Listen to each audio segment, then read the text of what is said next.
విశాఖ తీరం war zone గా మారింది. అత్యాధునిక వార్షిప్లు, మార్కోస్ బలగాలు మోహరించాయి. ఫైటర్ జెట్లు రణనినాదం చేయగా వందల అడుగుల ఎత్తు నుంచి పారాగ్లైడర్లు చాకచక్యంగా చేసే సేఫ్ ల్యాండింగ్ అయ్యారు. జనవరి 4న ఆర్కే బీచ్ లో జరగనున్న నావీ ఉత్సవ రిహార్సల్స్ విశేషంగా ఆకట్టుకున్నాయి. విశాఖ ఆర్కే బీచ్లో తూర్పు నావికాదళం యుద్ధ విన్యాసాలు ప్రదర్శించింది. శత్రువును అణచివేసేందుకు సుశిక్షితులైన సిబ్బంది చేసే సాహస విన్యాసాలు ఒళ్లు గగురుపాటుకు గురిచేసింది. యుద్ధక్షేత్రం తలపించిన వాతావరణంలో తీర ప్రాంతం అలర్ట్ అయింది. ఫైటర్ జెట్ల రణనినాదం, యుద్ధ నౌకల సమర సన్నాహం, పెట్రోలింగ్ విమానాలు, యుద్ధ నౌకల యుద్ధ ట్యాంకులు, జలాంతర్గాముల విన్యాసాలు, రెస్క్యూ ఆపరేషన్లు, శత్రుస్థావరాలే లక్ష్యంగా బాంబు పేలుళ్లు, సముద్రంలో చమురు రిగ్ల పేల్చివేతలు, మెరైన్ కమాండోల సాహస కృత్యాలు, స్కై డైవింగ్ ఒకదాని వెనుక ఒకటి వార్ జోన్లో ఉన్న ఫీల్ కలిగించాయి. ఆపరేషన్ డెమో పేరిట రిహార్సల్స్ అదరహో అనిపిస్తున్నాయి.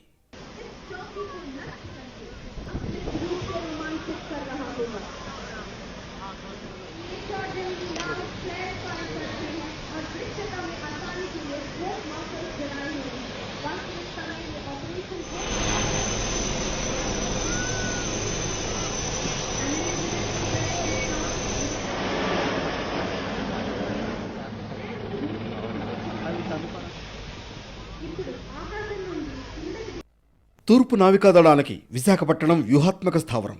ఈఎన్సీ హెడ్ క్వార్టర్, కీలక విభాగాలు ఇక్కడే ఉంటాయి. స్టీల్ సిటీ ప్రజలకు నేవీకి అనుబంధం ఎక్కువ. పాకిస్తాన్ మీద విజయానికి గుర్తుగా ఏటా డిసెంబర్ 4న నేవీ డే వేడుకలు ఘనంగా నిర్వహిస్తుంది. శత్రు దుర్భేద్యమైన రక్షణ వ్యవస్థ, శక్తి సామర్థ్యాలను ప్రదర్శిస్తుంది.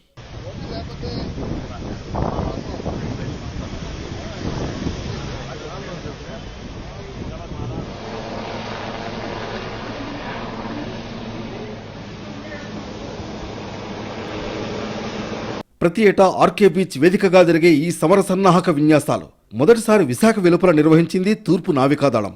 ఒడిశాలోని పూరి గోల్డెన్ బీచ్లో అట్టహాసంగా నౌకాదళ వేడుకలు జరిగాయి. అయితే విశాఖవాసులు నేవీ డేను మిస్ అయ్యామనే భావన కలగకుండా జనవరి 4న మరోసారి నిర్వహించాలని నిర్ణయించింది.